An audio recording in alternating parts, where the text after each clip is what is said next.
गायत्री महामंत्र करेंगे, गुरु मंत्र साथ साथ। भगवान श्री कृष्ण को गुरु के रूप में, योगेश्वर के रूप में, पुरुषोत्तम के रूप में प्रणाम करते हुए परमात्मा सत्ता को सविता के दिव्य प्रकाश के साथ हृदय स्थान पर धारण करें। ओम भूर्भुवः स्वः तत्सवितुर्वरेण्यं भर्गो देवस्य धीमहि धियो यो नः प्रचोदयात्। ओम गुरुर्ब्रह्मा गुरुर्विष्णुः गुरुरेव महेश्वरः गुरु साक्षात् परब्रह्म तस्मै श्री गुरुवे नमः। अखण्डमण्डलाकारं व्याप्तं येन चराचरं तत्पदं दर्शितं येन तस्मै श्री गुरुवे नमः। मातृवत् लालयित्री च पितृवत् मार्गदर्शिका नमोऽस्तु गुरुसत्ताय श्रद्धा प्रज्ञायुता च या श्रद्धा प्रज्ञायुता च या। दोनों हथेलियों का आपस में मलिए, प्राप्त हुई दिव्यता को मुखमंडल पर स्पर्श कराइए। हृदय स्थान पर बहुत बहुत प्रणाम, स्वागत, साधुवाद। तो जो क्रम चल रहा था कल भगवान जी से डांट खाने का 16वें अध्याय में आसुरी संपदा या यूं कह लें कि असुरत्व का जो गुण है वो क्या क्या है, इसकी व्याख्या भगवान ने की। देवत्व के गुणों की व्याख्या की, और आपने देखा होगा कि देवत्व के गुण थोड़े से ही थे, बहुत ज्यादा ऐसा नहीं था कि खूब सारी चीजें करनी। यहाँ तो खत्म ही नहीं हो रहे हम सब में, या यूं कह लो कि हमारे अंदर बुराई का प्रभाव इतना ज्यादा है और इतना सूक्ष्म है। हम समझते हैं कई बार कि जीवन देवत्व की तरफ अच्छी स्थिति में है, होगा भी। ऐसा नहीं है कि देवत्व नहीं आ रहा, लेकिन ये असुरत्व से पीछा छूटा नहीं है अभी। भीतर की ये सब वृत्तियां और इनसे प्राप्त अशांतियां ये सब अभी भी चल रही हैं। तो इसलिए कल जैसे चल रहा था क्रम वैसे ही चलाते हैं, एक एक श्लोक को नीलम पढ़ देंगी। अब सब में यही चल रहा है, एक आध पीछे का ले ले नीलम, फिर वहां से आगे बढ़ लेंगे। 16 से भैया, क्योंकि 17 था ना आज। हाँ नहीं तो 16 से ले ले, एक पीछे और ले ले। अब तो कुछ ज्यादा बच्चे भी नहीं। 16 से ले। 16/16। अनेक चित्त विभ्रांता मोह जाल समावृताः प्रसक्ताः काम भोगेषु पतन्ति नरकेषु। मीनिंग भी पढ़ें भैया इसका? हम्म। इस प्रकार अनेक चिंताओं से उद्विग्न होकर तथा मोह जाल में बंधकर वे इंद्रिय भोग में अत्यधिक आसक्त हो जाते हैं और नरक में गिरते हैं। पतंती, पतन, नरक में गिरने का मतलब हुआ पतन की ओर जाना। नहीं, हम तो इतने कोई बुरे कर्म नहीं कर रहे कि हमें इसकी इतनी बड़ी सजा मिलेगी कि हमारा पतन, हमारे को नरक जैसे नारकीय दुख झेलने पड़े। नरक क्या है? नरक यही है। गुरुदेव कहते थे स्वर्ग और नरक तो बेटा व्यक्ति का चित्त उसे खुद ही अनुभव करा देता है। जो अंतरात्मा रोती है तो वही नारकीय स्थिति हो जाती है।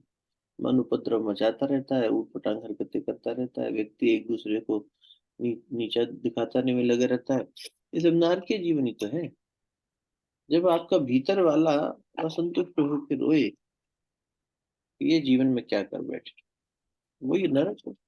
तो हमने इतने पाप किए हो, इतना सब गलत किया हो, और उसके बाद और कभी कभी हम सोचते हैं, नहीं हमने इतना बुरा नहीं किया, ठीक है नहीं किया, तब भी पतन की ओर तो जा रहा है जीवन, या बीच बीच में पतन तो हो जाता है।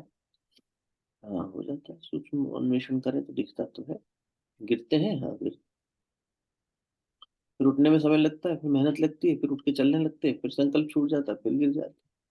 तो पतन की ओर जाना, देखिए, असंभव है कि संभव है कि हम लोग ग्रोथ ही कर रहे हो पिछले 5 साल में, 10 साल में, 20 साल में। जीवन को उठाकर देखें कि जब से हमने अपने साथ काम करना शुरू किया तो हमारी प्रगति हुई है, उत्तर उत्तर हम ऊपर ही बढ़े हैं, कोई दो राय नहीं है।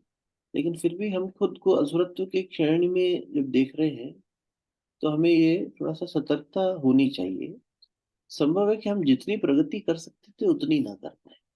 ऐसा तो हुआ ही होगा कि हम चाहे गुरु सत्ता के साथ जुड़कर, चाहे भगवान के साथ जुड़कर, हमने आश्रम में रह लिए। आप में से किसी किसी का परिवार ही ऐसा है जो पूरा गुरुदेव से जुड़ा हुआ है। तो ये संभावना हो सकती है कि जितनी हम प्रगति कर सकते थे उतना नहीं कर पाए। वरना तो उनके संपर्क में रह के उनके जैसे बनने की बहुत ज्यादा, क्योंकि उपासना प्रगाढ़ होगी तो जैसा उपास्य होगा उपासक भी वैसा बन जाएगा। उपासना प्रगाढ़ होगी, गहरी होगी, संबंध गहरा होगा, तो जैसा हमारा प्रियतम है वैसा ही प्रेमी भी हो जाएगा, उसके जैसे हाव भाव हो जाएगा, उसकी जैसी बातचीत हो जाएगी, उसके जैसा तरीका हो जाएगा, उसके जैसा जीना हो जाएगा, हर समय उसी का चिंतन। मन रमन कहाँ करेगा, उसी में करेगा। और हमारा कहाँ कर रहा है? अभी पढ़ा 16 बटा 16 में, चिंता में है जी। चिंताएं बहुत है। चिंता मतलब हमें भगवान पर भरोसा ही नहीं है। असुर को चिंता सताती है कि मेरा भोग कहीं छिल न जाए, सब मेरी ही जय जयकार। तो उसी चिंता में वो और इनसिक्योर्ड हो जाता है। मोह हमें, घबराहट आ जाती है, उसी में पॉजिटिवनेस आ जाती है। वो और चीजों को पकड़ के रखना चाहता है, मेरा मेरा मेरा, मुझसे छिन ना जाए, और संचय करने लग जाए। ये सब कहाँ से पैदा हो रहा है? उसी राग से, उसी से पैदा हुई चिंता। और उन्हीं चिंताओं में ये सब हरकतें शुरू हो गई। कौन कौन सी? संचय करने की, पकड़े रहने की, छोड़ेंगे नहीं, पॉजिटिवनेस। और यही ऑब्सेसिव भी हो जाता है कई बार। बिल्कुल एकदम गहराई तक जब ये उतर जाए तब और ज्यादा परेशान। फिर वो स्वार्थी हो गया। अगर मेरे पास ये भाव पैदा हो गया कि अरे भाई ये मुझसे छिन गया तो मैं किसी को दूंगा ही नहीं, तो स्वार्थी हो गया। फिर उसमें संकीर्णता भी आ गई। एक से देखो कितना सब पे होता चला जा रहा है। गुरुदेव इसको कहते थे संकीर्ण स्वार्थ परतता, यानी नैरो माइंडेडनेस और सेल्फिशनेस दोनों आ गई। सिर्फ सेल्फिश होता तो भी एक बार को, अभी सेल्फिश के साथ और संकीर्ण भी हो गई इसकी बुद्धि, समझ ही नहीं सकता, इसको हर चीज में एकदम छोटी छोटी तंगी दिखाई देती। फिर इसी में क्रोध पैदा हो जाएगा। यहीं से क्रोध आ गया। क्योंकि जब जब वो नहीं मिलेगा जो चाहिए तो क्रोध आएगा, जब वो होने के बाद छिन जाएगा तो क्रोध आएगा, इसी में लोभ आ जाएगा। मिलने के बाद भी चिंता समाप्त नहीं हुई तो और मिल जाए इसकी इच्छा बनी रहेगी। ये सब कहाँ से पैदा हुआ? वो उसी भय से, उसी मोह से। वो एक वृत्ति ने इतना पैदा कर दिया। मोह को ही ममता कहते हैं। ममता ने कितना उपद्रव मचाया, इसलिए कहा कि ममता हिंसा करती है अर्जुन। उस हिंसा को तो तू देख नहीं रहा, और तू इसे हिंसा कह रहा है, जबकि ये तो धर्म के लिए युद्ध किया जा रहा है, ये तो धर्म की रक्षा हो रही है, इसमें कौन सी हिंसा है? और इसके अलावा कोई तरीका भी नहीं बचा, हमने भी कौन सा इसको पहले ऑप्शन के रूप में चाहा। समझे? अब ये सब उसी से पैदा हो रहा है। लालच, लोभ लालच। फिर ईर्ष्या आ जाएगी, इसके पास है मेरे पास नहीं। ठेस पहुंचेगी जब जो आपके पास है उसकी कोई वैल्यू नहीं करेगा। तो ये सब क्या हो रहा है? व्यक्ति कर क्या रहा है? एक राग के पीछे इतनी सी चीज उससे नहीं संभली, और कितनी सारी आसुरी शक्तियां पैदा हो गई। अब एक एक से लड़ते फिर, या जड़ से लड़ो, जड़ जड़ को काटो। आप कहेंगे भी समझदारी तो ये है कि जड़ पे काम करो, ठीक बात है, वो है इतनी गहरी। हमने हमारे बगीचे में यहाँ पर जिस घर में रहते हैं, आए जब तो देखा था इतना सा एक बरगद का पेड़ था। और वो बरगद पेड़ क्या, पौधा था, पर वास्तव में कहो तो पेड़ ही था, क्योंकि उसको ऊपर से तो अब पोपले फूट रही हैं और बड़ा हो रहा है। पड़ोसी रोज आके कहते हैं, कोई कहता है चूना डलवा दो, उसकी जड़ें गलवा दो, घर खराब हो जाएगा। पता लगा कि हमारे आने से पहले भी कोशिश की गई थी, लेकिन 2 कोशिशें के बाद भी ये फिर कहाँ हटा। जड़ें इतनी गहरी हैं राग की कि हमने ऊपर से पेड़ दरख्त काट भी दिए, ये सब आसुरी वृत्तियां छोड़ भी दी, संयम बरत भी लिया, तो भी अंदर भीतर ही भीतर, इसलिए कह रहे हैं सूक्ष्म देखेंगे तो पता लगेगा कि ये तो हमें भी अभी असुरत तो गया नहीं है। तो इसे कहीं ना कहीं व्यक्ति को देखना चाहिए समय समय पर और हटाते रहना चाहिए बार बार बार बार, वरना तो फिर वो बुराइयों का वट वृक्ष बनते भी देखने लगते हैं इंसान को। और बात सही है गुरुदेव की कि पापी का अंत समय में कोई साथी नहीं होता, फिर सब साथ छोड़ जाते हैं। बुरे व्यक्ति को फिर वो कहता है, अरे मैंने तो इन लोगों के लिए किया, अब यही मेरे साथ नहीं दे रहे। तो कोई कैसे साथ रह लेगा आपके, कोई क्यों समझ लेगा आपको। इसे समझने के लिए हमें पहले खुद में सहज होना जरूरी है, इन सब राग से परे जाना जरूरी है। इसी को दूर करने के लिए साधना, एक साधन कह लो, इसी को दूर करने के जो साधन है उसे हम लोग साधना कह देते हैं। अब ये साधन प्रयासरत होने के लिए शक्ति लगेगी, क्योंकि यहाँ संघर्ष है, यहाँ घर्षण है ना। घर्षण है तो फ्रिक्शन है, तो अच्छाई और बुराई के बीच में हमने एक साधन लिया, उस साधन से अपने किसी राग को, किसी द्वेष को, किसी और चीज को दूर, लोभ को दूर करने के लिए, लालच को दूर करने के लिए, क्रोध को दूर करने के लिए, कामना को दूर करने के लिए, तो अब ये करने के लिए हमने कोई साधन, कोई लाए, आध्यात्मिक साधन, कि चलो हम जप करेंगे, ध्यान करेंगे, कुछ भी करेंगे, बीच में मुझसे घर्षण पैदा हो, क्योंकि दो शक्तियां आपस में टकराएंगी। अब ऐसे में हम थकेंगे थकेंगे, क्योंकि ये शक्ति तो बहुत समय से हमारे अंदर है, नेगेटिव वाली मजबूत। तो हमें किसी का सहारा चाहिए होगा, कि कोई हमारे को बार बार, जैसे री इन्फोर्समेंट होती है कि जब सेना हारने लगे तो जो पीछे सैनिक थे जो बचा के रखे थे, वो इसी समय के लिए बचा के रखे थे, कभी री इन्फोर्स हो जाए। हम संख्या में कम है, ये संख्या में ज्यादा है, तो री इन्फोर्सिंग कहाँ से आएगी। तो वो जो पैदा करने वाला है, वो जो बनाने वाला आत्म सत्ता जिसे हम कह रहे हैं, परमात्मा सत्ता जिसे कह रहे हैं, जो भंडार है इसी देवत्व का, उसी को पकड़ना पड़ेगा। उसे पकड़ना ही उपासना है। कह रहे गुरु जी हमने शुरू किया है, आपके बिना होगा ही नहीं। शक्ति तो आप ही दोगे, कृष्ण ही शक्ति दे रहे हैं, वही शक्ति करवा रहे हैं, तो आपसे जुड़ जाओ पहले। तो उनसे जुड़ जाना उपासना हो गई। ये साधन जिससे संघर्ष किया जाएगा, ये साधना हो गई। अब इसका जांच कैसे हो कि हम सही स्थिति में पहुंच गए, वो करना आराधना हो गई, उसी में सेवा भी हो जाती है। और सेवा से दूसरे फायदे भी हो जाते हैं, जब आप सेवा करते हो शरीर से, ज्ञान से, कुछ दान करते हो, कुछ मदद करते हो, सहायता करते हो, तो इससे आपको भी कर्म, आपके भी क्षय होते हैं। ये जो नेगेटिव करते करते इतना मजबूत जड़ हो गई है, उस जड़ को धीरे धीरे क्षय भी तो करना होगा ना। चूना डालना क्या है, कोई एसिड डाल दिया, चूना डाल दिया, हल्दी डाल दी, चींटियां आ जाती, तो हमारी माँ कहती थी कि हल्दी डाल देंगे तो चींटी नहीं आएगी। तो क्या है वो, उनकी जो एक जुट होके ये आसुरी शक्तियां लड़ रही हैं, इनको आप क्षय करने के लिए तरह तरह के प्रयोग करेंगे। जब भी करेंगे, तब भी करेंगे, सेवा भी करेंगे, दान भी करेंगे, यज्ञ भी करेंगे, ध्यान भी करेंगे। ये अभ्यास जो है सारे, ये साधन है। इन साधनों को ही स्पिरिचुअल वेल्थ कह दिया। आसुरी और दैवीय, दैवीय संपदा अभी बढ़ के है। पवित्रता का धारण करना, हम आचार्य सेवा करना, गुरु सेवा करना, सरलता रहना जीवन में, ये सब चीजों का प्रयास करते रहने से पुरुष चला जाए।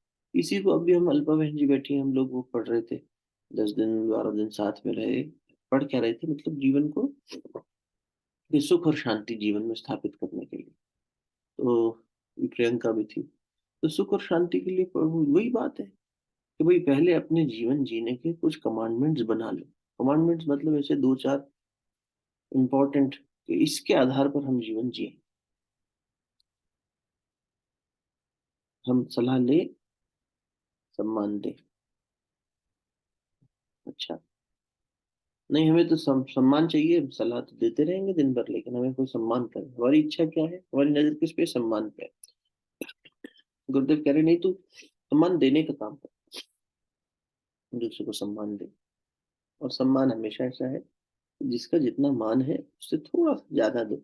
रूखी रोटी के ऊपर हल्का सा घी लगा देते हैं तो खुश्क होती है रोटी, थोड़ा सा घी लग गया, बड़ा सुंदर हो जाता है, भोजन करने में बड़ा आनंद आ जाता है। वैसा ही संबंधों में थोड़ा सा घी लगा दो। मक्खन बटरिंग की बात नहीं हो रही, लेकिन कम से कम सामने वाले को प्रेम पूर्ण थोड़ा सा तो व्यवहार मिल ही सकता है। उसे मनुष्य बनाया भगवान ने, क्या इस बात का सम्मान नहीं कर सकते? हम तो इसी बात का सम्मान त्याग दें, इसे भी भगवान ने बनाया है, इसके अंदर भी वही अच्छाइयाँ बुराइयां हैं, मुझ में भी हो सकती हैं। हम दोष दोष दुर्गुण देख के सामने वाले को, खुद को अच्छा मानने लगते हैं, ये तो और बुरा है, अहंकार। दूसरे को दोषी मान, तो अध्यात्म पथ पर चलते चलते भी हमारे अंदर बहुत सारे ऐसे दुर्गुण आ जाते हैं। तो कहीं ना कहीं हमें अपने अंदर रोजमर्रा के जीवन के लिए, ये जीवन को जीने का आधार अलग से ना लिखने हो। गुरुदेव ने तो 18 सूत्र दिए थे सत्संकल्प, उनमें से कोई उठा लो, सारे नहीं समझ में आते थे। उन्होंने तो 18 अध्याय गीता के, और कहा बीता बेटा वैसे ही 18 गीता के ही जीने के तरीके हैं। तो ये हमने बना दिया। जैसे सबसे पहला था, हम ईश्वर को सर्वव्यापी न्यायकारी मानकर उसकी बनाई व्यवस्था में विश्वास रखेंगे। अच्छा, सर्वव्यापी और न्यायकारी है, इतना भी मान ले व्यक्ति, एक इतना ही मान ले बस, तो ठीक है ना। हर चीज को भगवान का न्याय मान के सही मानेगा। और जो सर्वव्यापी, तो जिनसे हमें परेशानी है वो भी, ये भी सर्वव्यापी, इसमें भगवान ही भगवान है। हाँ नीलम। भैया दूसरे को दोषी मानना अहंकार कैसे है? मैं सही तुम गलत, ये क्या है?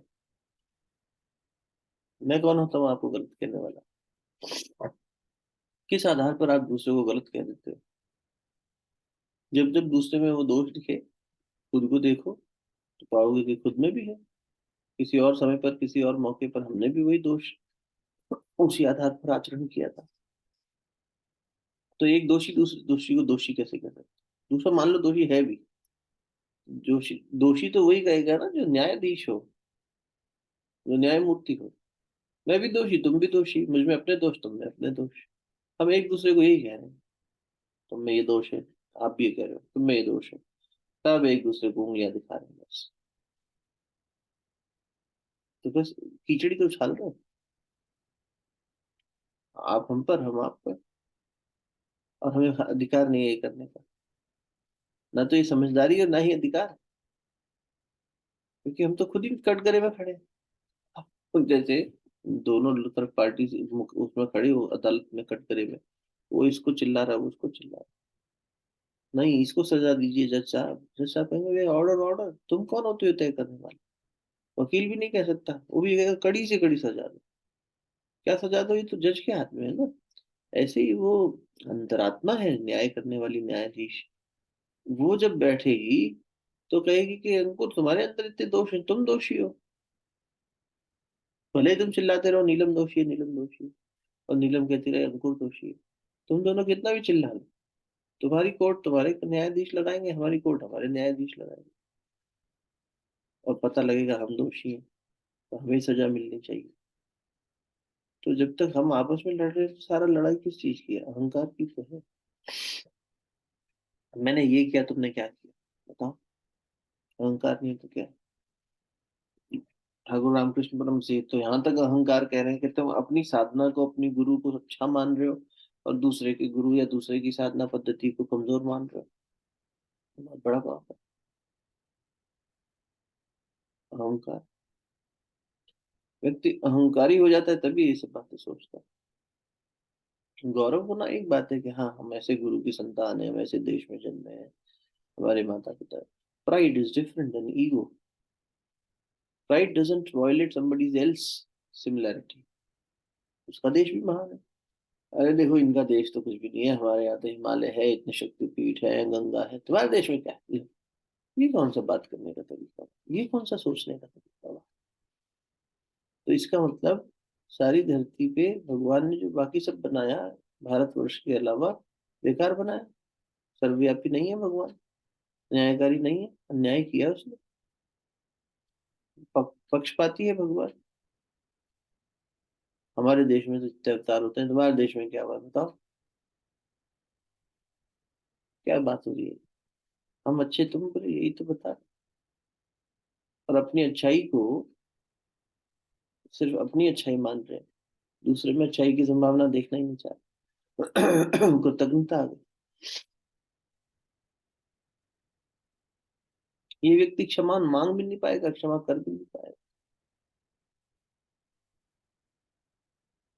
जो आसुरी वृत्तियों से चल रहा है, पीछे अपन ने भी श्रृंखला बनाई ना, उससे पैदा होने वाले दुर्गुण राग से और अहंकार से, अहम और अहंता और ममता, इनसे ही पैदा हो रहा है सब कुछ। फिर देखो कहाँ तक जा रहा है। यदि मुझ में क्षमा करने की क्षमता नहीं है, तो इसका मतलब हम कल शाम को पेरेंटिंग का सेशन लेंगे। एक बच्चे की माँ ने कहा, मेरा बच्चा 4 वर्ष का है, वो अपने हम अपने मित्रों के साथ खेलने गए, वहां पर भी कुछ बच्चे आए थे जो और किसी के बच्चे थे, उन बच्चों के माता पिता वहां नहीं थे।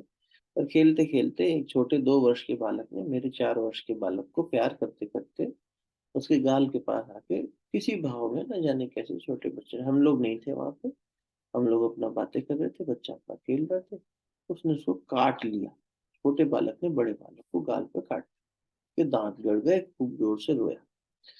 और उसके बाद उसको शांत कराया, पेसिफाई किया, ठीक। अब मेरे पति का, यहाँ तक कि मेरे अपने भाई का ये कहना है कि इसको तो उसे पीट देना चाहिए था, धकेल देना चाहिए था। 2 साल का बालक था, ये मार खा के आ गया उससे, पीड़ित होके आ गया उससे। ये तो बड़ा है, इसके पास तो शक्ति थी, कल बड़ा होगा तो ऐसे ही दब्बू बना रहेगा। तो क्या ये सही है? सोचो। हमारी सोच ये कह रही है कि उस 4 साल के बालक ने, जिसने क्षमा को धारण किया, पीड़ा से खुद गुजरा, लेकिन क्षमा किया, उसने बदले के अंदर भावना में कुछ भी नहीं किया ऐसा कि उसने धक्का मारा हो, पीटा हो, झगड़ा किया हो, बाल नोचे हो, चुटकी काटी हो, कुछ नहीं किया सिवाय अपने दुख की पीड़ा व्यक्त करने की। और बाकी लोग क्या समझाना चाह रहे हैं? अरे ऐसे तो you will be vulnerable, weak, people will take due advantage of you, मारो सारा तुम भी पलट के। ये तो हम अभी से सिखा रहे हैं। क्षमा कहाँ करना चाह रहे हैं? जिस बालक में क्षमा की क्षमता है उससे सीखना नहीं चाह रहे, उससे कह रहे हैं तू भी छोड़ दे इस संसार में क्षमा करना किसी को, झगड़ा कर। 20 साल 25 साल बाद यही कर रहेगा वो। और आज अगर उसे पोषण दे दिया कि क्षमा कितनी बड़ी शक्ति है, और खुद भी सीख लिया, तो हमारे लिए भी विकसित हो जाएंगे, हम भी अपने बच्चों को देखते देखते। हर तरह की उसमें कहानियां चल रही थी कल, 10 साल का बालक है, 12 साल का बालक है, वो अपनी तरीके से चल रहा है, तो नहीं मान रहा। क्यों मानेगा अनुशासन को?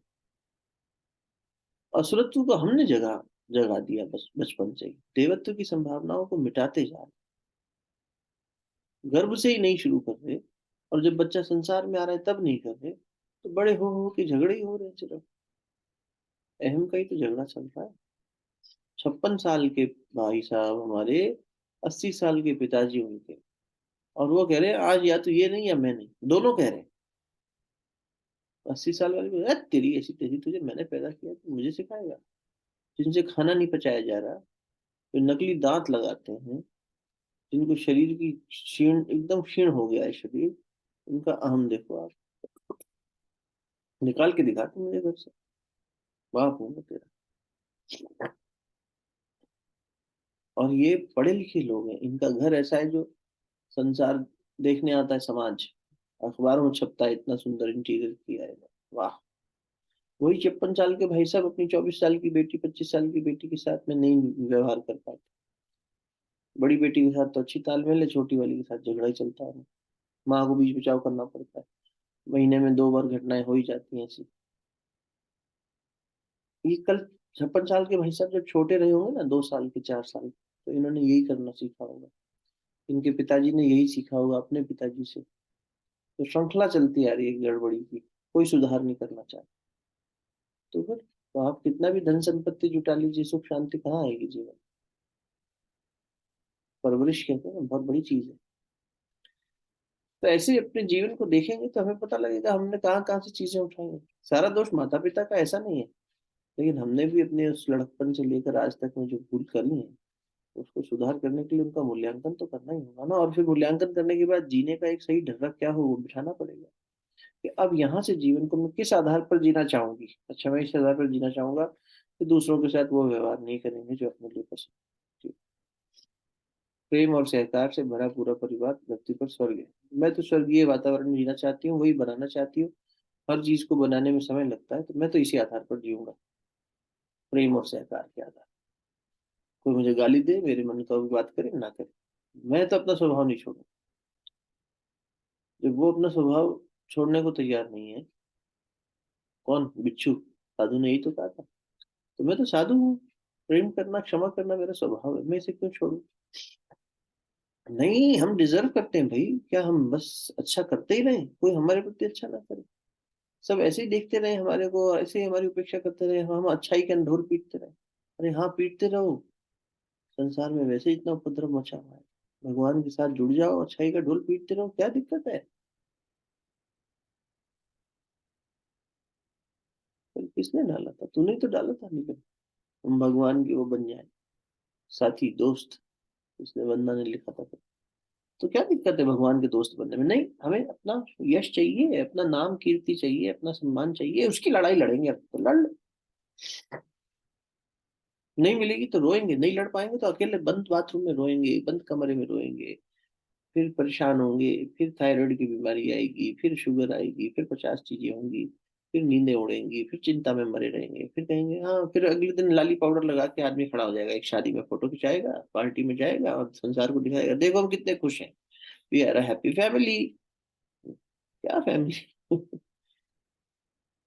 संसार को धोखा देंगे ताकि किसी को ये ना लगे।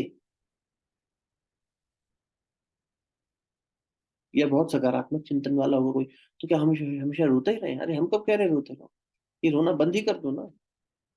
शुरू करते हो फिर कहते हो नहीं, हाँ पूछ के क्या हम हमेशा रोते ही रहे, परेशान ही होते रहे। चलो ठीक है, हाँ हाँ हाँ हाँ, चलो चलते हैं कहीं, खाते पीते हैं, खेलते कूदते हैं। तब भी समाधान निकाल तो क्या निकाला, कि मन को डाइवर्ट कर देते हैं, चलो सिनेमा देख लेते हैं, चलो मनोरंजन कर लेते हैं, चलो कुछ कर लेते हैं। थोड़े दिन तक वो ठीक चलता है, फिर कहीं बात बिगड़ जाती है, फिर थकान आ जाती है। कब तक हम ऐसे ही चलते रहेंगे। व्यक्ति कहता है अब ना हम सुखी होने का कोई साधन ढूंढ ही नहीं पा रहे, ये जिंदगी का तरीका है सिखाने का। हो गया तेरा, चल बस बाद में क्या तरीके आएंगे, भगवान की शरण, यही एक तरीका है, अंतरात्मा की शरण में जाना। जब हम बार बार नहीं जा रहे होंगे, बार बार ठोकर खाएंगे, अंत तो गत्वा जीवन यहाँ ले ही आता है। that you hit the rock bottom and you come in the, शरण को इंग्लिश में क्या कहेंगे, शेल्टर, शेल्टर ऑफ गॉड, उसकी शरण में आना ही पड़ेगा। इधर उधर भटकने से अच्छा है पहले ही चले जाए, विवेक तो यही करेगा।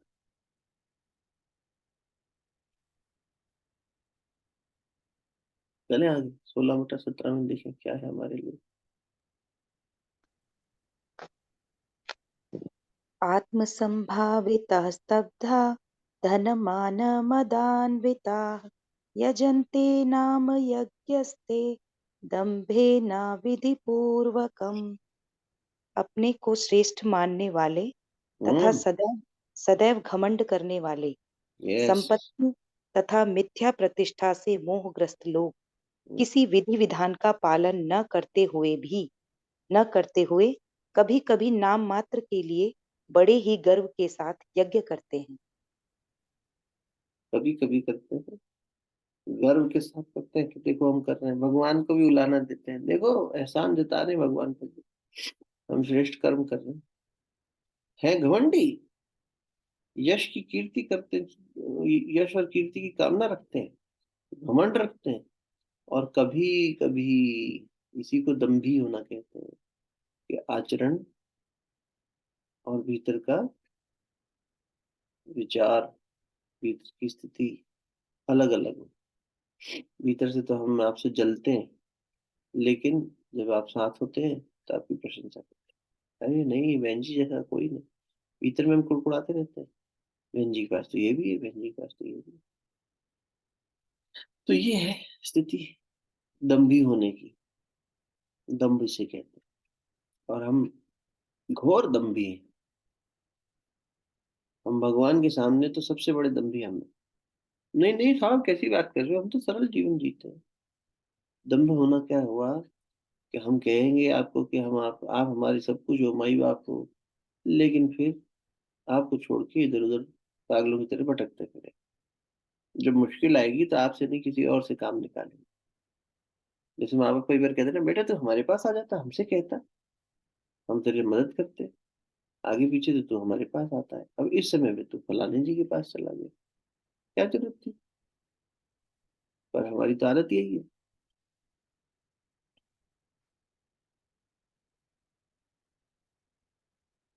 भगवान आप ही हमारे रक्षा करने वाले हैं, तो भूल गई द्रौपदी। भगवान से रक्षा मांगने की बजाय पहले पतियों के पास उनकी शरण में जा रही है, अपने ससुरों की शरण में जा रही है, अपने देवर को समझा रही है। तो क्या हीनता कर रहा है, तो ही सुन लो, अपने ससुर को कह रही है। भगवान से पहले ही कह देती, जिसने इतना प्यार किया कि अपना नाम तक दे दिया तुझे, यज्ञ की पुत्री थी, अग्नि को याद कर लेती, वही रक्षा कर देती कि मेरे चारों तरफ ये अग्नि का घेरा बन जाए। सीता ने एक तिनके से रक्षा कर ली थी, कहाँ गई शीलता, पकड़ लेती, आत्मदाह कर लेती, आज अग्नि मुझे समेट ले अपने में। माता सीता ने पृथ्वी से प्रार्थना करी, हो गया, अब मुझे नहीं रहना। इतना लंबा ड्रामा चलने क्यों दिया। विवेक होता है ना व्यक्ति का, कर सकता था। ठीक है, भगवान की लीला रही होगी, इच्छा रही होगी, एक बात हमें सिखाने के लिए चल रहा हूँ। पर हम अगर किसी स्थिति में होते तो हम क्या करते। क्या हम अपनी बुद्धि से, अपने विवेक से समाधान जो निकालने की कोशिश कर रहे हैं, उसमें भगवान सबसे पहले आता है क्या। कष्ट की स्थिति में गुरु का नाम मुंह पे आता है क्या। कष्ट में आ जाए, कष्ट परेशानी में आया, चलो ठीक है, सुख में सुमिरन, जब दुख में सुमिरन सब करें, सुख में करे ना कोई। हम तो दुख में भी किसका सुमिरन कर रहे हैं। आज अगर पैसे और होते ना, तो हम और अच्छा इलाज कराते। पैसे की शरण में जा रहे हैं, लालच अभी भी पैसे का है, भगवत कृपा नहीं दिख रही। दिक्कत यही है, इंसान के पास दृष्टि में भगवान दिखता कहाँ है, सर्वव्यापी न्यायकारी मानकर कहाँ दिख रहा है। नहीं जी, हम तो रोज माला जपते हैं भगवान की, गुरु जी की। पेन, हमने तो गले में लॉकेट पहना हुआ है गुरु जी का, देखा। ओहो, हृदय में नहीं स्थापित कर रखा, शरीर के ऊपर डाल रखा है। यहाँ बैठा देते हैं अंदर भीतर में, तो ये लॉकेट वॉकेट की जरूरत ही नहीं पड़ती। ये भूल है हमारी, बार बार री इन्फोर्स नहीं करते हम खुद को, भटक जाते, और उसी में फिर दम्भ जैसा आचरण करने लगते, अंदर कुछ बाहर कुछ। अज्ञान है ये। और देख लो 16/18 क्या कह रहे अहंकारं बलं दर्पं कामं क्रोधं च संश्रिताः मामात्मपरदेहेषु प्रद्विषन्तोऽभ्यसूयकाः। मिथ्या अहंकार, हैं। बल, दर्प, काम तथा क्रोध से मोहित होकर आसुरी व्यक्ति अपने शरीर में तथा अन्यों के शरीर में स्थित भगवान से ईर्ष्या और वास्तविक धर्म की निंदा करने लगते हैं। अपने में स्थित ईश्वर को भी नहीं देखना, ईर्ष्या का मतलब, अब आप और हम सोच सकते हैं, ओहो, हम तो सपने में भी भगवान से ईर्ष्या नहीं करते साहब, ये तो हमारे लिए नहीं है ये श्लोक। और अगर इसमें ये बात तो हमारे लिए नहीं है। मिथ्या अहंकार हम कर रहे हैं, ये सारी कामनाएं, क्रोध और दर्पण से हमसे हम बीत रहे हैं, गुजर रहे हैं। और फिर आपने कहा कि भगवान कह रहे हैं कि अपने में और दूसरे में स्थित परमात्म सत्ता की निंदा करता है, और उससे ईर्ष्या भी करता है। सद्गुणों से ईर्ष्या कर रहा है। कोई दूसरा सुखी दिखता है तो हमारे मन में, अरे वाह भगवान कितना सुखी जीवन है, बहुत अच्छा, शाबाश, मजा आ गया इनको सुखी देख के। तुरंत ये पीड़ा उठती है, भगवान हम क्यों नहीं इतने सुखी हैं, हमारे पास भी तो सुख हो। हमारे पास भी ये सब होना चाहिए। हमें भी तो माँ बाप बनाओ, हमें भी बच्चा चाहिए। हमारे को भी संसार में हमारा बच्चा ऊपर चेहरा चमका के आए तब अच्छा लगेगा, हमारी प्रतिष्ठा बढ़ो। ओहो, अहंकार देखो हमारा, मिथ्या अहंकार। हम अपने बच्चों से भी कहते हैं तुम अच्छे नंबर लाओ, तो हमारी भी नाक कट जाएगी नहीं तो, अगर तुम अच्छे नहीं पढ़ाई करोगे, तुम ऐसा व्यवहार करोगे तो हमारी पेरेंटिंग पे क्वेश्चन उठ जाएगा। तुम अपना ऐसा नहीं चलती हो, ऐसा नहीं उठती बैठती हो, हम तुम्हें शादी ब्याह में ले जाने लायक नहीं हो, तुम पति पत्नी से कह रहा है। तुम देखो अपना शरीर, तुम्हारी काया देखो, तुम्हारा, हम तो तुम्हारे साथ खड़े होकर फोटो ही नहीं खिंचाना चाहते। ये क्या हो रहा है? अरे अंदर उसके भगवान बैठा है, उसको देख के सम्मान कर लेते। नहीं, उसकी काया, उसकी शरीर, उसका उठना बैठना आचरण देख के चिल्ला रहे हैं, घृणा कर रहे हैं। और कहीं ईर्ष्या हो रही है कि अच्छा इनके पास है हमारे पास नहीं। तो संसार तो हमें बार बार भटका रहा है। वो कौन से उसका ऐड आता था वॉशिंग पाउडर का, टाइड का, कि हमारी सफेद कमीज आपकी सफेद कमीज से ज्यादा सफेद। लो, सफेदी की चमकार में भी हम आपसे आगे हैं। माना कि आप भी सफेद, हम भी सफेद, आप भी सात्विक, हम भी सात्विक, अरे हम और ज्यादा सात्विक है, अरे तुम पाखंडी हो। अपनी सात्विकता देख के बार बार शोर मचा रहे हो, घमंडी हो जा रहे हो। मिथ्या अहंकार इसी को कहते हैं। हम सोच रहे हैं कि हम बढ़िया हो गए, ये तो और निकृष्ट चिंतन हो गया कि अच्छाई में भी हम ही करें, हम इनसे ज्यादा अच्छे। पतन हो गया वो इन जीव का। गुटबाजी कर लेते हैं हम, ये पसंद है, ये पसंद है, ये पसंद है, इनसे तो हम बात करेंगे, ये पसंद नहीं, इससे नहीं बात करें। इनसे हमारी बनती नहीं, साल में बस थोड़ी बहुत बात कर लेते हैं, तीज त्योहार पे हमारा मन ही नहीं करता बात करने। क्यों, तुम्हें उसके अंदर भगवान नहीं दिखाई दे रहा? क्या दुर्गुण दिखाई देगा ऐसे? तो अपने भीतर का बैठा भगवान दिखता तो उसके भीतर का भी दिखता। भगवान देखने की आदत ही नहीं है हमारी, देव तो देखने की आदत ही नहीं है। हमारी नजर अगर बार बार इस पर जा रही है कि सामने वाले में क्या परेशानी है, दुख, ये है, दोष है, तो फिर हम कहाँ असुरत्व को ही तो देख रहे हैं। जो हमारी स्थिति होगी हम वही देखेंगे,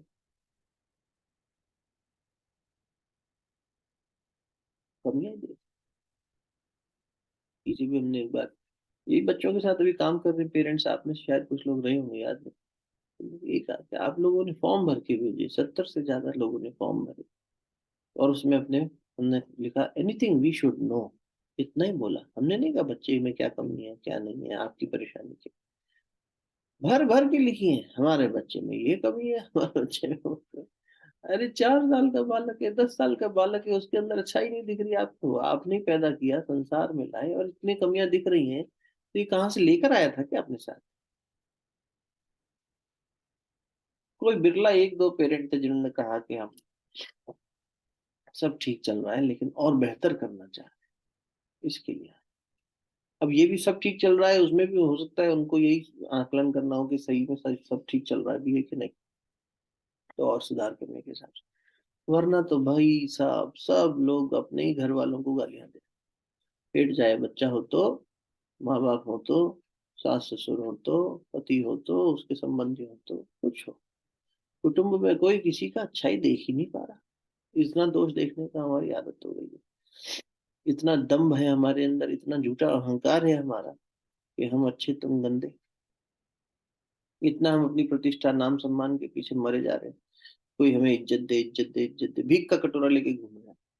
तुमने हमें हर्ट कर दिया, क्यों? हमने सोचा था तुम हमारी प्रशंसा करोगे, तुमने नहीं करी।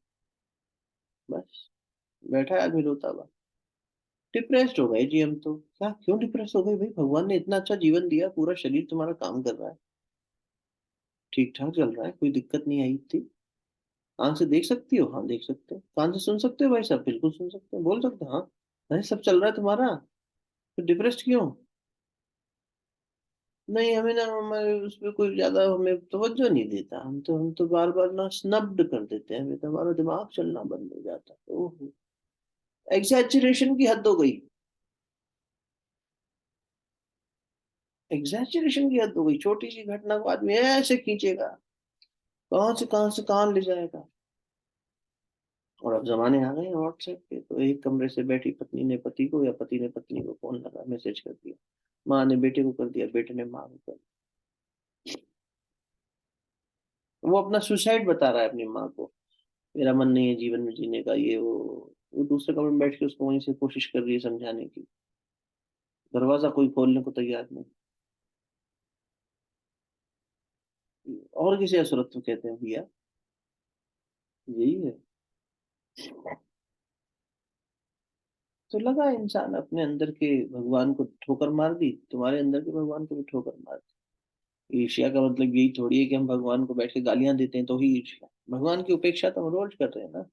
हमारी थोड़ी सी उपेक्षा होती है हम डिप्रेस्ड हो जाते, परेशान हो जाते, तिल मिला जाते, और उसकी हम रोज उपेक्षा कर, और फिर उससे अपेक्षा भी कर रहे हैं, अरे नहीं आइए आइए आइए। उसी भगवान की उपेक्षा करते हो और उसी भगवान से अपेक्षा भी करते हो कि भैया आप हमारे लिए ये करें, क्योंकि आपकी जिम्मेदारी है, आपने किया नहीं। आप कैसे करुणा प्रिय भगवान, ये कैसा न्याय है आपका?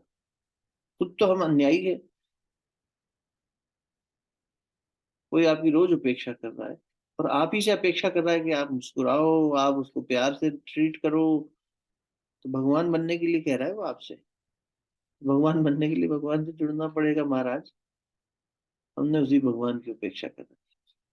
इसलिए लिखा भगवान ने, ऐसा व्यक्ति जो मिथ्या अहंकार में खोया हुआ है, जो कामनाओं और क्रोध में वासनाओं में लिप्त है, वो अंततः ऐसी स्थिति में आ जाता है कि अपने भीतर के भगवान और दूसरे के भीतर के भगवान से ईर्ष्या तक करने लग जाता। अरे क्या तुम्हारी बार बार डिविनिटी डिविनिटी लगा रखी है? कोई काम की नहीं तुम्हारी divinity। बेकार के तुम्हारी माला जप। नहीं सुना कभी घर वालों से?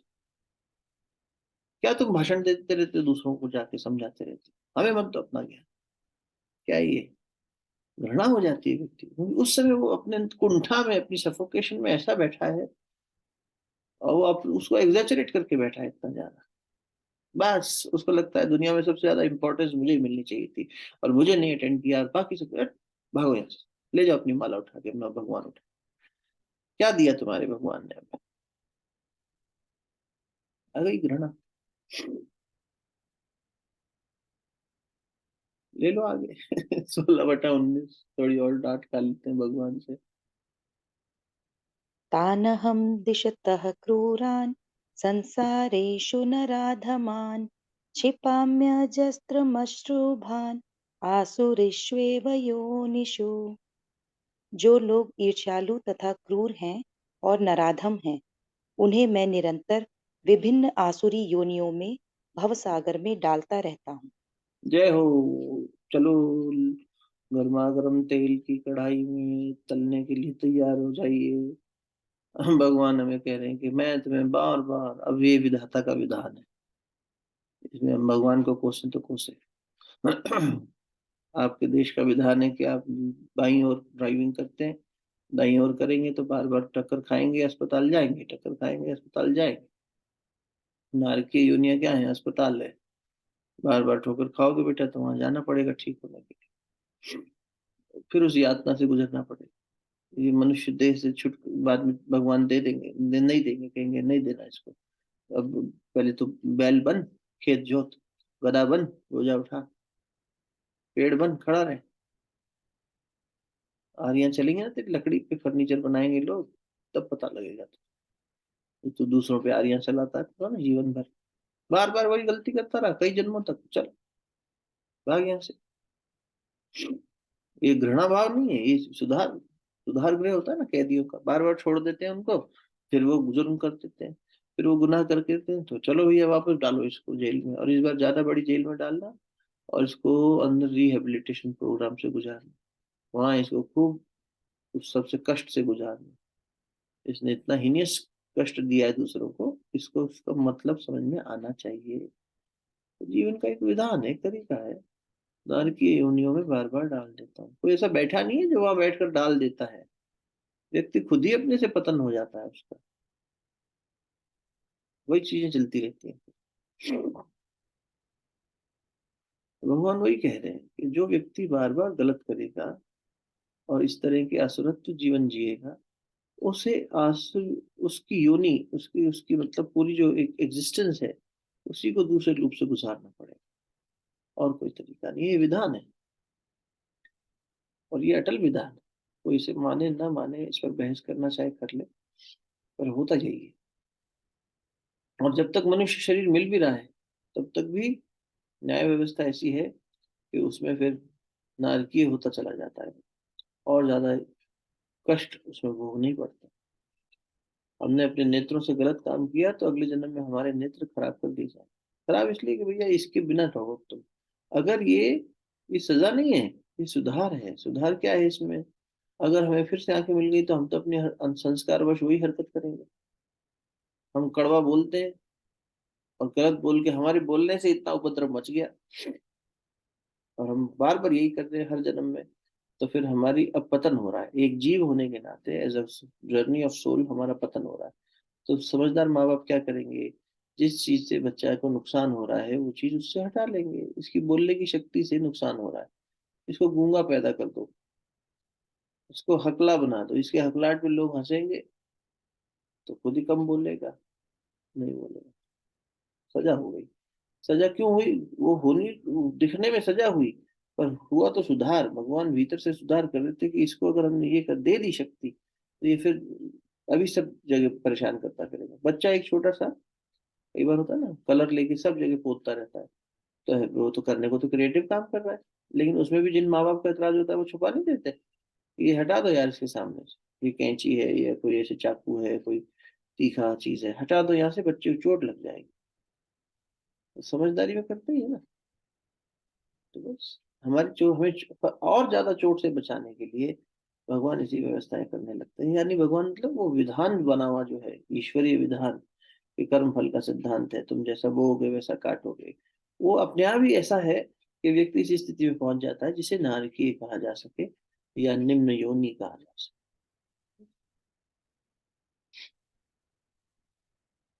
बस तैयारी रखते हैं हम लोग। करना तैयारी क्या है, हो ही रहा है रोज ही जीवन में। अगर हम रोज इस स्थिति से गुजर रहे हैं, कौन सी स्थिति से, कि कभी तो हमारा देवत्व और कभी हमारा असुरत्व, दोनों जो है अपने फन उठाते हैं और फुफकारते रहते हैं। आपस में एक दूसरे से झगड़ा चलता रहता है। तो मतलब अभी तो बहुत संघर्ष चल रहा है भैया भीतर में।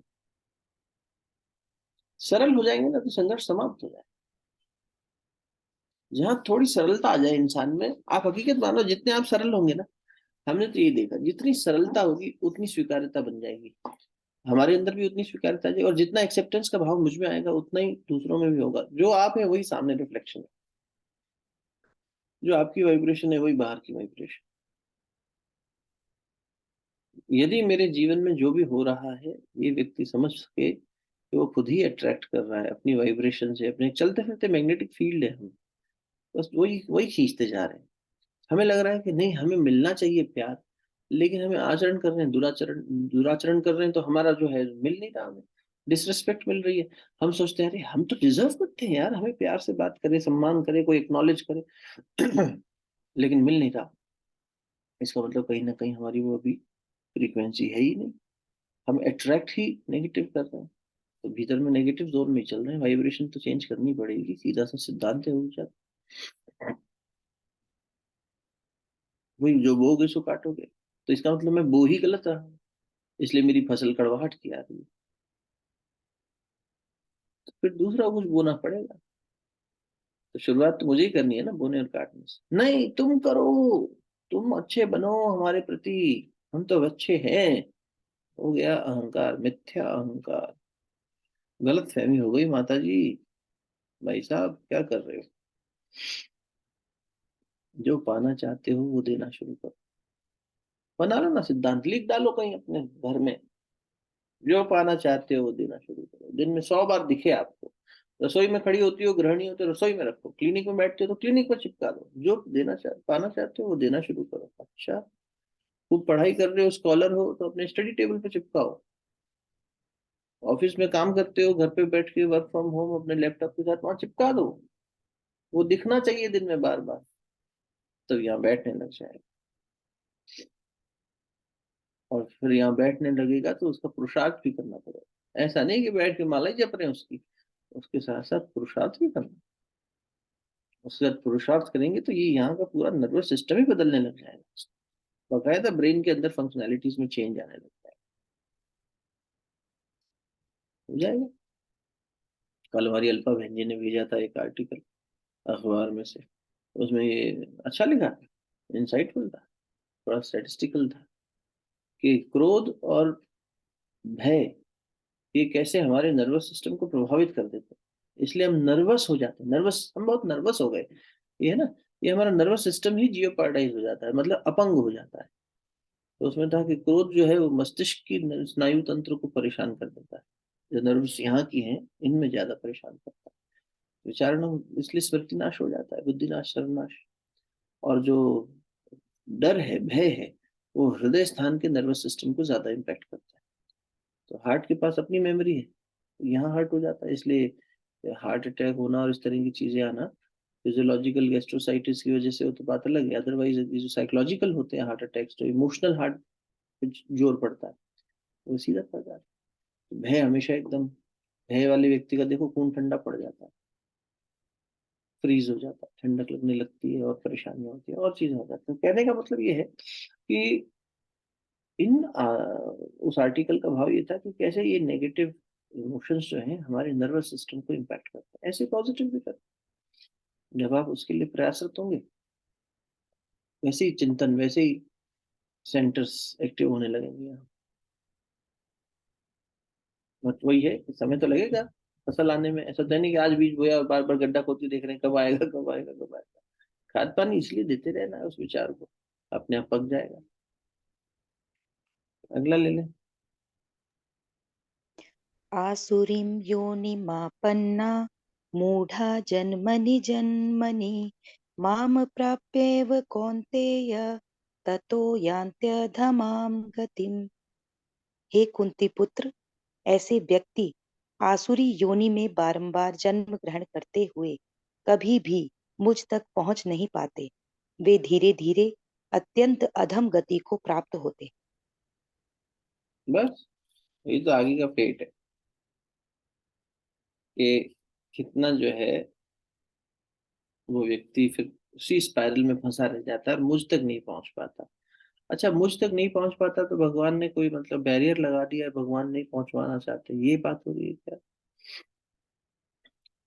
अपने जीवन को उठा के देखो ना, नरक तो वैसे ही मचा हुआ है, नरक में हम जी रहे हैं, हमने ही मचा रखा है सारा नरक। जब हम इन सब में फंसे रहते हैं, आसुरी वृत्तियों में, अहम में, राग द्वेष में, एक दूसरे को नीचा दिखाने में, है ना, झूठी प्रतिष्ठा में, दंभ में, क्रोध में, तो हम भीतर वाली अंतरात्मा जो सुख का वास्तविक माध्यम है उस तक पहुंच पाते हैं क्या? पहुंच ही नहीं पाते। कौन हम, कौन जीव, जीव पहुंच ही नहीं पा रहा अपने भीतर, अपनी उस अंतरात्मा के पास। और कहाँ लगा हुआ है? तो भगवान से दूर हो गया कि नहीं हुआ? वही वो कह रहे हैं कि ऐसा जो व्यक्ति है वो बार बार इसी स्पाइरल में घूमता रहता है, अपनी ही असुर उसमें घूमना घूमता रहेगा। ये असुर योनि में ही तो हम जी रहे हैं, अभी जी रहे हैं। शरीर मनुष्य का हो तो भी असुर योनि में ही जी रहे हैं। और उसी असुरत्व से ये तो अपने आचरण और विचारना इसी के ऊपर है ना, तो उसी के आधार पर व्यक्ति परेशान होता जा रहा है और भगवान से और दूर होता चला जा रहा है, भगवान तक नहीं पहुंच पा रहा, उस वास्तविक सुख के, शांति के स्रोत तक पहुंच ही नहीं पा रहा है।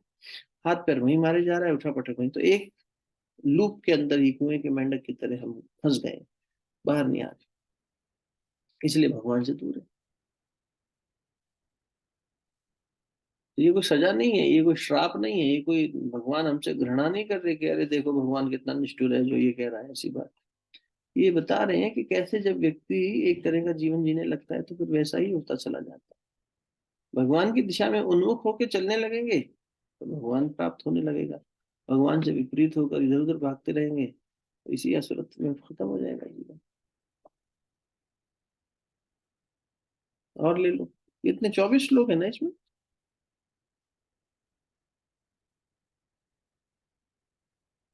हाँ जी भैया, 24।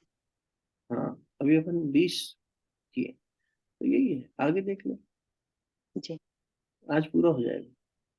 त्रिविधं नरकस्येदं द्वारं नासनमात्मनः कामः क्रोधस्तथा लोभस्तस्मादेतत्त्रयं त्यजेत्। इस नरक के 3 द्वार हैं, काम, क्रोध तथा लोग, लोभ। प्रत्येक बुद्धिमान व्यक्ति को चाहिए कि इन्हें त्याग दे, क्योंकि इनसे आत्मा का पतन होता है। जय हो। अब भगवान ने आसुरी वृत्तियों का जो व्याख्यान दिया वो पूरा हो गया, और सारी व्याख्या करने के बाद अब समाधान दे रहे कि बुद्धिमान व्यक्ति कौन, विवेकवान कौन, जो इनमें से इन तीन को छोड़ दे। ये तीन द्वार हैं, बाकी तो इस सबसे पैदा हुए हैं, उपजे हैं। वही काम क्रोध लोभ, यही है ना। लोभ मोह अहंकार, क्या क्या दी भगवान ने? काम क्रोध और लोभ दिए हैं यहाँ पे, है ना। कामनाएं, क्रोध, वही गुस्सा नहीं मिलने पर जो आता है, और लोभ और मिलने, यही दूसरे अध्याय में बता दिया था कि कामना से ही सब कुछ पैदा हो रहा है। इनमें भी कामना सबसे मूल है। क्रोध और लोभ जो है ना, वो कामना से ही जन्म ले गए। क्रोध तब आया जो हमने चाहा वो नहीं मिला, तो हमने चाहा और नहीं मिला। अगर हमने चाहा ही नहीं होता तो मिलने के, न मिल गया तो ठीक, नहीं मिला तो ठीक। हमने ऐसा चाहा था, ऐसा नहीं मिला, तो हम इरिटेट हो गए, या और ज्यादा उसमें गैप था तो क्रोध हो गए, और ज्यादा था फ्रस्ट्रेटेड हो गए। ये इंटेंसिटी अलग अलग है, पर हम डिस्टर्ब तो हो गए कामना पूरी ना होने पर। और कामना पूरी हो गई महाराज हमारी, तो हमने जैसा चाहा था वैसा ही मिला। तब लोभ आएगा, अगली बार कब जाएंगे यहाँ वाली जगह, फिर से खेलने, फिर से खाने, फिर से मौज मनाने। क्यों? क्योंकि अब लोभ है, तो हमसे छूट नहीं रहा। हम बार बार बार बार उस संस्कार में जीना चाहते हैं, उसी व्यवहार को दोहराना चाहते हैं। और मिल जाए, और मिल जाए, और मिल जाए, ये इच्छा रखते हैं। तो इच्छा तो पूरी हुई नहीं। पहले इच्छा थी मिल जाए, मिला अच्छा लगा तो और मिल जाए, अब ये चल रहा है। और पहले इच्छा थी मिले, नहीं मिला तो क्रोधित हो गए, क्षुब्ध हो गए, दुखी हो गए। फिर और पाने की इच्छा, अरे यार इस बार नहीं मिला, चलो दोबारा पाने की कोशिश कर। इच्छा तो खत्म हुई नहीं। तो इन तीनों में भी देखोगे तो मूलभूत यही है, कामना। कामना ही है जो नचा रही है जीव को। कामना पे काम करने लग जाए, इसी कामना को कम करने के लिए संयम तरीका बनता है कि कामनाएं क्षीण हो। और कामनाएं क्योंकि हमारी इंद्रियों के अंदर तक जाके इतनी बस गई हैं कि इंद्रियां भी अब इतनी प्रबल हो गई हैं, तो पहले इंद्रियों को ही हल्का किया जाए। तो इसलिए सबसे पहले भोजन पे ही चोट की जाती है। आचार, आपका पूरा दिन का आचरण कैसा है, आहार, आपका भोजन कैसा है, निद्रा कैसी है, व्यवहार कैसा है, सब में संयम।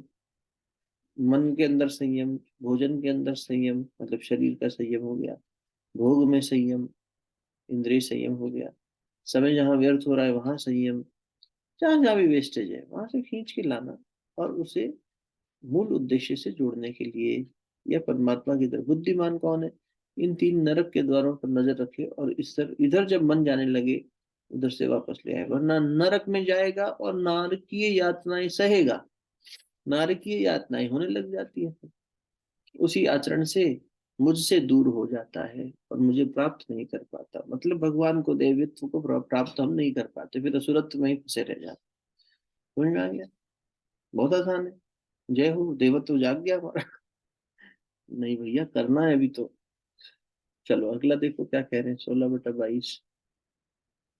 एतैर्विमुक्तः कौन्तेय तमोद्वारे स्त्रिभिर्नरः हम्म। आचरित्यात्मनः श्रेयस्ततो याति परां गतिम्। हे कुंती पुत्र, जो व्यक्ति इन तीनों नरक द्वारों से बच पाता है, वह आत्म साक्षात्कार के लिए कल्याणकारी कार्य करता है और इस प्रकार क्रमशः परम गति को प्राप्त होता है। आत्म साक्षात्कार के लिए,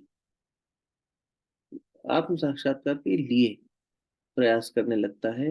अपने सारे, इस वही प्रयास साधना है। उसी साधना से, उन्हीं संसाधनों से, जो भीतर के संसाधन हैं, उनका आचरण करने लगता है। और करते करते किसके लिए कर रहा है? कि आत्म साक्षात्कार। साक्षात्कार उन्हें इंटरव्यू, इंग्लिश में इंटरव्यू कहते हैं। बैठना और बातचीत करना, अपनी अंतरात्मा के पास बैठना और बातचीत करना। आत्म साक्षात्कार, आत्म से, अपने आप से बात करना। बाहर इधर उधर भटकने की बजाय वो अपने आप को संभालता है और वो संसाधन अपनाता है, और धीरे धीरे अपने अंदर आना शुरू कर देता है, और वो भीतर वाले के साथ बैठना शुरू करता है। ऐसा करते करते वो मुझे प्राप्त कर लेता है। बस सरल बात है। कहीं ऐसा नहीं है कि कोई हमें बैठा है वैकुंठ लोक में, उसको प्राप्त करके हम यहाँ से उड़ते हुए जाएंगे और पहुंचेंगे, और वहां कोई स्वागत करेगा हमारा और कहेगा वाह भैया। यही है रोजमर्रा के जीवन में, यही वैकुंठ है ना भीतर का। नजरें झुकाई और दीदार यार हो गया, बस नीचे देखा, ये यार मेरा भगवान ये बैठा, इससे बात करते नहीं, हम तो बाहर देखेंगे, इनसे करेंगे, इनसे करेंगे, इनसे करेंगे, छोड़ो सबको। यहाँ यहाँ आने के लिए छोड़ो सबको, मतलब ये नहीं कि उपेक्षा करो सबकी। जब यहाँ दिखने लग जाएगा तो वहां भी दिखने लग जाएगा। फिर ये भी समझना है कि अगर सोहम मैं वही हूं, तो ये भी तो सोहम है, ये भी वही है, सिर्फ इसके अंदर भी दिखेगा, सब में भगवान दिखेगा, सबके अंदर वो साक्षात्कार होने लगेगा, परमात्मा चेतना। हम ईश्वर को सर्वव्यापी मानकर, शुरू में तो मानना शुरू करेंगे, बाद में जान भी लेंगे, न्यायकारी मानकर। हाँ, इसे हमने ईश्वर का न्याय माना और स्वीकारा, बाद में हम जान जाएंगे कि न्याय कैसे हो रहा है, आत्म कल्याण के लिए कर रहा है व्यक्ति। कह दिया भगवान ने कल्याण शब्द, ये कल्याण की दृष्टि से हो रहा है, तो इसमें वो कष्ट भी उठाएगा थोड़े बहुत, तो कल्याण की दृष्टि से, जहर भी पिएगा कल्याण की दृष्टि से, और जो अपने दोष हटाएगा तो वो कष्ट होगा, वो भी कल्याण की दृष्टि से जरूरी है, कर लेगा। तो भगवत प्राप्ति का रास्ता बता रहे हैं भगवान। ठीक है, समझ में आई गया होगा। और देखो 16/23। यह यह शास्त्र विधि मुत्सृज्य वर्तते कामकारतः न स सिद्धिम वाप्नोति न सुखम न पराम गतिम। हम्म। जो शास्त्रों के आदेशों की अवहेलना करता है और मनमाने ढंग से कार्य करता है, उसे न तो सिद्धि, न सुख, न ही परम गति की प्राप्ति हो पाती। न सिद्धि मिलेगी, न सुख मिलेगा, न परम गति मिलेगी, किसे? शास्त्रों की बात जो नहीं मानेगा। क्यों माने हम शास्त्र की बात? कुछ भी लिख दिया वहां पे? ऐसा नहीं है कुछ भी लिख दिया, सोच समझकर एक कंडक्ट बनाया गया। और ये सोच कौन सी थी? ये सांसारिक सोच नहीं थी, ये दैवीय सोच थी। अब हमने जो इस दैवीय विधान को, जैसे मान लीजिए आप बहुत अच्छे पेरेंट हैं, और आपने पेरेंटिंग में इतना अच्छा कार्य किया कि कल आपके मन में आया कि क्यों ना मैं एक किताब लिख दूं, ताकि इससे और पेरेंट्स को हेल्प मिल जाए। तो अब अगर उस किताब को कोई मानेगा और फॉलो करेगा कि अरे वंदना ने बड़ा अच्छा लिखा है और इसको जो है फॉलो करने से हमें सुख मिल, तो उसको फॉलो करेगा तो सुखी होगा, नहीं फॉलो करेगा तो दुखी होगा।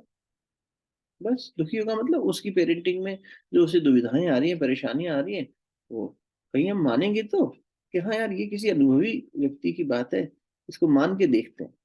हम ये कह देंगे हम तो कोई कनेक्शन ही नहीं है इससे, हमारी अल्पा बहन जी डॉक्टर है, ये डॉक्टरी के ऊपर एक मान लो बहुत बढ़िया रिसर्च पेपर पब्लिश करें और उनके आधार पर एक किताब लिख डालें कि देखो ऐसा ऐसा ऐसा करने से ये होता है शरीर में, इससे बचेंगे तो शरीर स्वस्थ रहेगा। ठीक है, नारी का जीवन कैसा रहेगा, इस हिसाब से इन्होंने एक लिख दिया, एक खाने से ये नुकसान होगा, ये ऐसा जीना चाहिए, ऐसा करना चाहिए, कभी एक अपने अनुभव के आधार पर लिख दिया कि हम दिन में 50 मरीज देखते हैं और मैं ये समस्या देखते हैं, उसका मूल कारण तो ये है। इन्होंने एक लिपिबद्ध कर दिया, तो वो शास्त्र हो गया कि नहीं? तो शास्त्र का मतलब वो कि जीवन को जीने का मैनुअल। जैसे किसी भी किताब हम गैजेट को लाते हैं, सामान को खरीद के लाते हैं, तब उसको अगर असेंबल करना हो तो उसका मैनुअल, मिक्सी खरीद के लाइए आप, मिक्सर ग्राइंडर बाजार से, है, कोई और चीज लेकर आइए जिसको असेंबल करना हो घर लाके, इलेक्ट्रॉनिक आइटम को, तो उसमें एक कागज होगा, उसमें फोटो बनी होगी, अलग अलग भाषाओं में 5-6 तरीके से लिखा होगा, और फोटोज के माध्यम से। अच्छा हाँ, टीवी लाते हो, उसमें दिखाते हैं रिमोट में यहाँ सेल डालिए, इसको जरा जो है ऐसे दबाइए 2 बटन को तो ये टीवी के साथ सिंक हो जाएगा, ये सब होता है ना आजकल। तो उसमें मैनुअल में दिखाते हैं ऐसे ऐसे करना है। वैसे ये मैनुअल है, ये ग्रंथ, ये शास्त्र। और जब व्यक्ति इनका निरादर करता है, निरादर करना मतलब क्या है? माथे पे लगाना आदर करना है क्या? हाथ रख के गीता जी पे कसम खाना आदर करना है क्या? या हाथ तो रखा पर झूठ बोला? नहीं, वो आदर नहीं है। आदर है कि उसमें जो लिखा है उसे सम्मान पूर्वक जीवन में स्वीकार करते हुए प्रैक्टिस करना, यही उसका सबसे बड़ा आदर है। जैसे माँ बाप कहते हैं ना, हम थोड़ी कह रहे रोज आके पैर छुए, पर जो अच्छे संस्कार दिए, अच्छी सीख दी, उसका पालन करेगा बेटा, वही हमारा आदर है, और नहीं करेगा वो हमारा निरादर है। वैसी बात है। तो इन्हें हम अपने परमात्मा का दर्जा इसलिए देते हैं कि हमें जीवन सुंदर, इसलिए शास्त्रों को हम भगवान ही कह देते हैं, वेदों को हम भगवान कह देते हैं। भगवान इसलिए कि अरे इनके आधार पर, इसमें तो वो बात लिखी है जो निष्पक्ष है, जो सांसारिक बुद्धि के हिसाब से नहीं लिखी, जो समाज के लोगों ने सामाजिक दृष्टि से नहीं लिखी कि ये समाज जो है, हमारा समाज, समाज की दृष्टि से मेरा मतलब है जैसे हम कह दें कि हम जो अभी सत्संग कर रहे हैं, इन सत्संगियों का एक समाज है, तो हमारे लिए तो ये ड्रेस कोड होगा, और संसार कुछ पहने ना पहने, या हमारे हिसाब से तो ये जीवन शैली होनी चाहिए, दूसरा कोई दूसरा जीवन शैली फॉलो कर रहा है, तो ये तो फिर यूनिवर्सल नहीं हुआ ना। जो यूनिवर्सली सभी के जीवन को श्रेष्ठ बनाने के लिए, सुखी बनाने के लिए, शांत बनाने के लिए, ब्लिसफुल आनंदमय बनाने के लिए आवश्यक है, वो बातें उसमें लिख दी कि ये आचरण करोगे तो ऐसा होगा, ये आचरण करोगे तो नहीं होगा। बस डूज एंड डोंट्स बता दिए, मैनुअल है, आप रेफर कर लीजिए। अच्छा ये गड़बड़ हो रही है मेरी असेंबली लाइन में, अच्छा ये ऐसा नहीं करके ऐसे फिट करना था, इसलिए नहीं बन पा रहा मामला। जब देख के मैनुअल समझ लोगे और अप्लाई कर दोगे तो आपका खिलौना तैयार हो जाएगा, जीवन हो गया सुख, एल्गोरिथम सही बैठ गई। बग सॉल्व करते हैं तो बस देखना पड़ेगा बग कहाँ आ गया हमारे सॉफ्टवेयर में, उसको देखने के लिए वो मैनुअल्स हैं, शास्त्र, उनको अंदर लिखी हुई बातें एज अ प्रिस्क्रिप्शन अगर मैंने फॉलो कर ली, मेरी बीमारी दूर हो जाएगी। नहीं हम क्यों माने, मत मानो भैया, फिर रहो जैसे रहे, डॉक्टर तो सलाह ही देगा ना, उसने लिख के दे दिया पर्चे पे, वो पर्चा क्या है, शास्त्र है, ऐसा ऐसा करना, भोजन से पहले देखो लिख दिया माता जी, ये भोजन से पहले, भोजन के बाद, ये सुबह उठने के बाद, ये रात को, ये खाली पेट, ये भरे पेट, ये एसओएस, ये क्या है, ये मैनुअल है, इसको फॉलो करना, एक दिन एक हफ्ता, फिर आना हमारे पास, फिर बताना कैसी तबीयत है। तो उनके पास जाना पड़ेगा, उसकी बताई हुई चीजों को फॉलो करना पड़ेगा, वो करेंगे तब ये सुख शांति उपलब्ध होगा। नहीं तो व्यक्ति भटकता रहेगा, और जो भटकन में भटकेगा वही नरक वाली बात हो जाएगी, और अपने असुरत्व के लोक में खो जाएगा, उसी घेरे में बन जाएगा बस। ठीक है ना, अंतिम क्या है। तस्मात् शास्त्रं प्रमाणं ते कार्याकार्यव्यवस्थितौ ज्ञात्वा शास्त्रविधानोक्तं कर्म कर्तुमिहार्हसि। अतएव मनुष्य को यह जानना चाहिए कि शास्त्रों के विधान के अनुसार क्या कर्तव्य है और क्या अकर्तव्य है।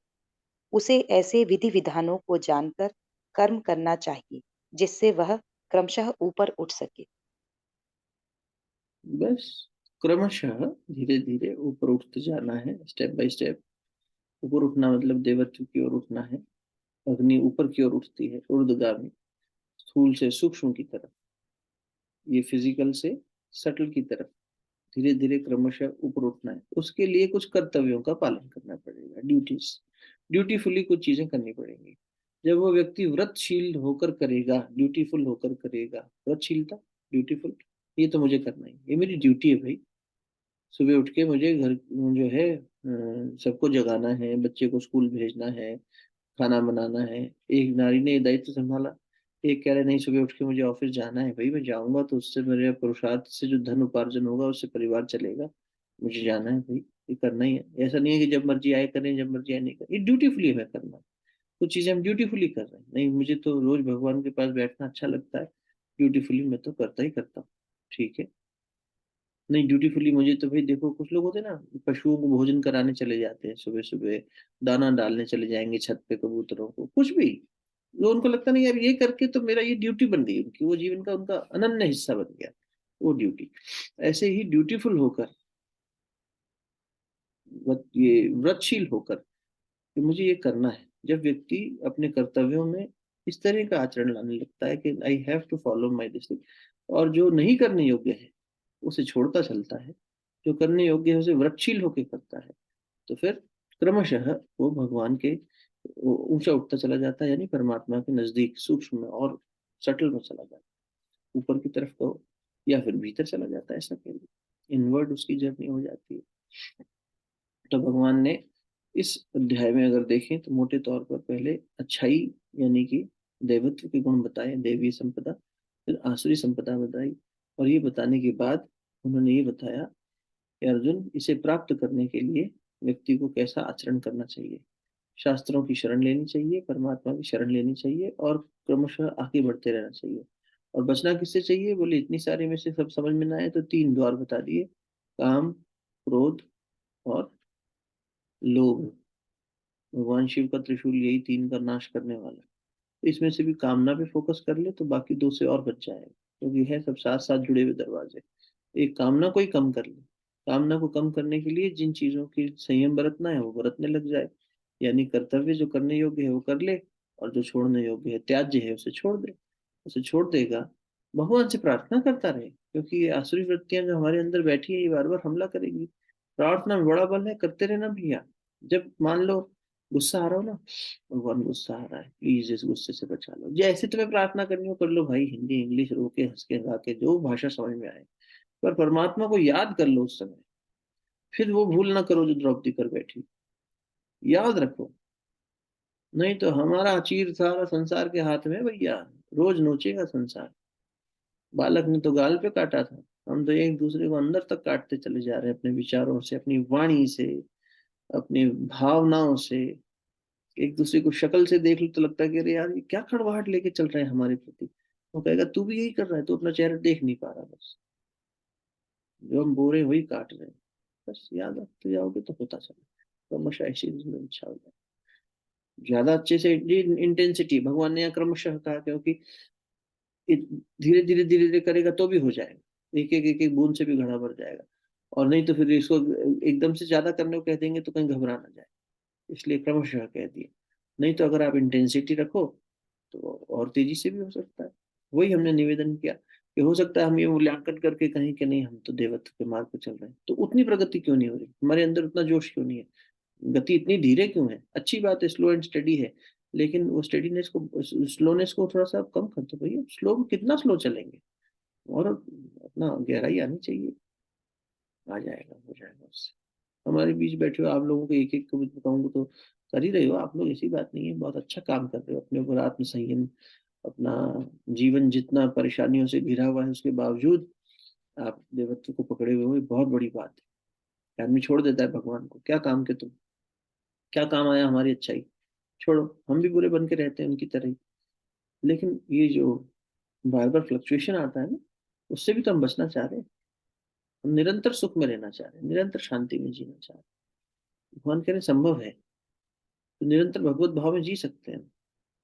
और अपने कर्तव्यों का पालन तब भी करेंगे, सांसारिक दायित्व भी निभाएंगे, वो भी हो जाएगा। वहीं वहीं भगवान दिख जाएगा, सब सारे दायित्व निभाते हुए भी हो जाएगा। हाँ, कहीं दो दायित्वों के बीच में से एक का चयन करना पड़ेगा। महापुरुषों के जीवन से सुन ही रहे, समझ ही रहे, कर लेंगे, जो श्रेष्ठ है उसका वर्ण करेंगे। बड़े के लिए छोटे को त्यागा जा सकता है, त्यागना पड़ता भी। अब दो में से एक का चुनाव करना है, एक के साथ न्याय करना है, तो जो ज्यादा बड़ा है उसको कर लो। तब भी उसमें अपना विवेक काम आएगा ना, ये राग नहीं काम आएगा, ये ममता के आधार पर निर्णय नहीं होगा। तब भी विवेकवान निर्णय होगा। मैं हूं, मैं नहीं होऊंगा तो इसका कौन देख रेख करेगा, मेरा मेरा मेरापन, इससे नहीं होगा फिर। भगवान कर रहा है, सबका कर रहा है, इसमें क्या है, इनका भी हो जाए। और मैं इसलिए नहीं छोड़ रहा हूँ कि मैं जिम्मेदारी से भागना चाह रहा हूँ, मैं इसलिए छोड़ रहा हूँ कि इससे बड़ी जिम्मेदारी है,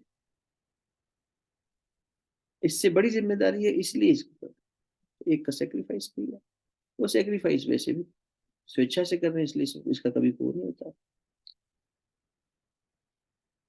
भाई हम तो एक छोटा सा एग्जांपल देने के लिए समझा कहते हैं आपसे, रात का स्वाध्याय बंद कर दें सामूहिक, और अपने हिसाब से अपने बिस्तर पे बैठ के, अपनी जगह पे बैठ के कर लें, तो हम अपने बच्चे को भी रोज रात को सुला सकेंगे। वो रोज याद करती है पापा आप भी हमारे साथ सो, हमें घड़ी दिखती है,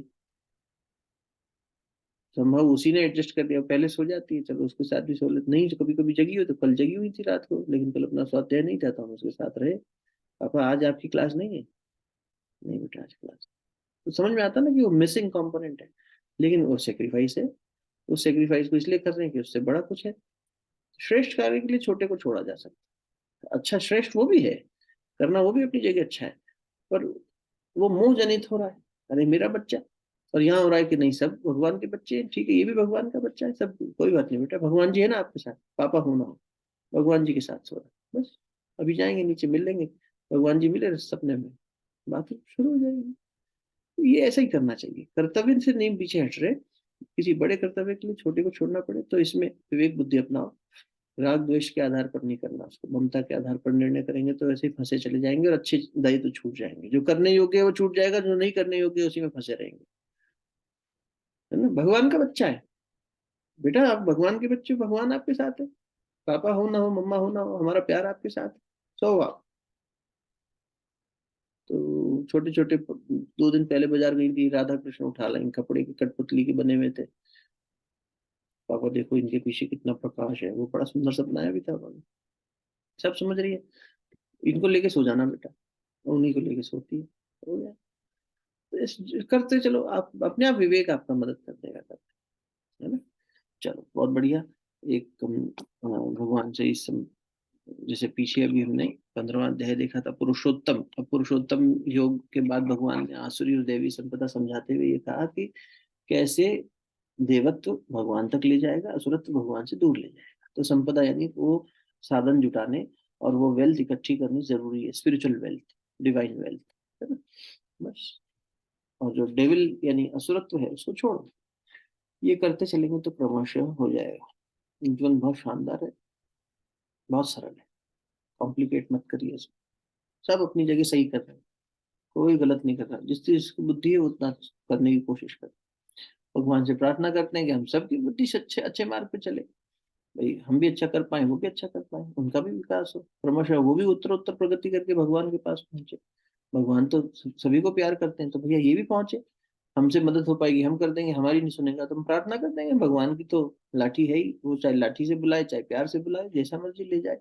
हम भगवान से प्रार्थना करेंगे भैया इनका भी हो कल्याण, हमारा भी। हमें जब लाठी की जरूरत पड़े, लाठी जैसे गाय को हाँकते समय करते हैं ना, दूर से लाठी मार ही नहीं जाती, सिर्फ दिखाई जाती, चल चल चल चल इधर चल इधर चल, तो पशु इस तरफ चल पड़ता है। बस। प्रेम की लाठी भी होती है, सब चीजें होती है। होली है ना, अभी वो लाठियां पड़ेंगी देखो बरसाने में कितने, तो होगा। तो इसलिए प्रार्थना का बल बनाए रखो, सब अच्छा होगा। ठीक, शांति पाठ करो। ओम देव शांति अंतरिक्ष शांति पृथ्वी शांतिरापः शांतिरौषधयः शांति वनस्पतयः शान्तिर्विश्वे देवाः शान्तिर्ब्रह्म शान्तिः सर्वगं शान्तिः शान्तिरेव शान्तिः सा शान्तिरेधि। ओम शांति शांति शांति सर्वारिष्टसु शांतिर्भवतु। ओम नमोऽस्तु सहस्रमूर्तये सहस्रपादाक्षशिरोरुबाहवे सहस्रनाम्ने पुरुषाय शाश्वते सहस्रकोटियुगधारिणे नमः। नमाज को अच्छे से आपस में मलिए, प्राप्त हुई दिव्यता को मुखमंडल पर, हृदय स्थान पर स्पर्श करें।